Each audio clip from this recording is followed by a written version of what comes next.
Program pengampunan pajak alias tax amnesty yang sempat tutup buku di rezim Joko Widodo hidup kembali di era Prabowo Subianto. Lantas, apa itu program tax amnesty dan apa manfaatnya? Benarkah program ini hanya akan menguntungkan kaum konglomerat? Rancangan Undang-Undang tentang perubahan atas Undang-Undang Nomor 11 Tahun 2016 tentang pengampunan pajak alias tax amnesty telah resmi diusulkan masuk dalam program legislasi nasional atau prolegnas prioritas tahun 2025. Artinya, RUU itu akan dibahas mulai 2025. Masuknya RUU pengampunan pajak dalam prolegnas 2025 terhitung tiba-tiba, sebab dalam rapat-rapat balik sebelumnya, RUU tersebut tidak termasuk dalam daftar usulan. Namun pada rapat Senin 18 November malam, RUU pengampunan pajak tiba-tiba diusulkan oleh Komisi 11 DPR. Sekali catatan, pemerintahan Presiden ke-7 Joko Widodo tercatat menerapkan kebijakan tax amnesty sebanyak 2 kali, yakni pada 2016 hingga 2017 dan 2022. Setelah itu pemerintah tidak memiliki keinginan untuk melanjutkan program tersebut. Meski demikian, mengutip situs pengampunanpajak.com, program pengampunan pajak sejatinya juga pernah dilakukan di era Presiden Soekarno pada 1964, Soeharto pada 1984, dan dalam bentuk sunset policy di era Susilo Bambang Yudhoyono pada 2008 sampai 2009. Lantas apa itu program tax amnesty? Apakah hal ini bermanfaat bagi masyarakat atau justru hanya menguntungkan sejumlah pihak? Tax amnesty adalah program pengampunan bagi wajib pajak yang selama ini mengemplang atau tidak membayar pajak. Caranya, para pengemplang diminta mengungkap harta mereka dan membayar uang tebusan ke pemerintah.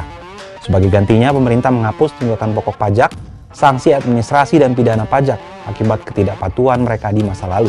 Meski terbuka untuk semua wajib pajak besar dan kecil, program ini lebih mengincar kelompok super kaya, konglomerat, atau taipan yang memiliki tunggakan pajak besar.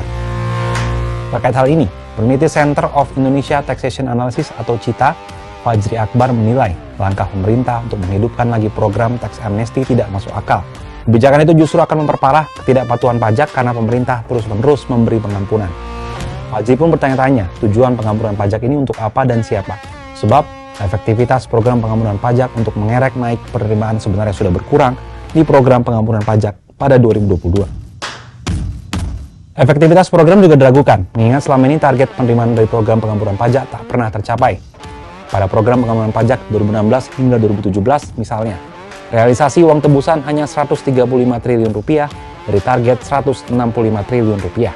Sementara untuk dana repatriasi, realisasinya 147 triliun rupiah dari target 1000 triliun rupiah.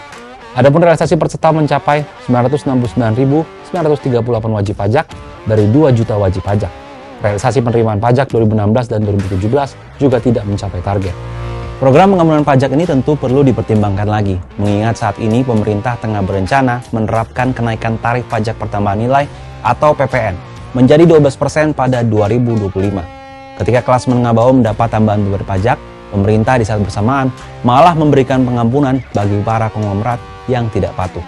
Kalau menurut sahabat Kompas gimana? Apakah perlu program tax amnesty ini kembali dilakukan?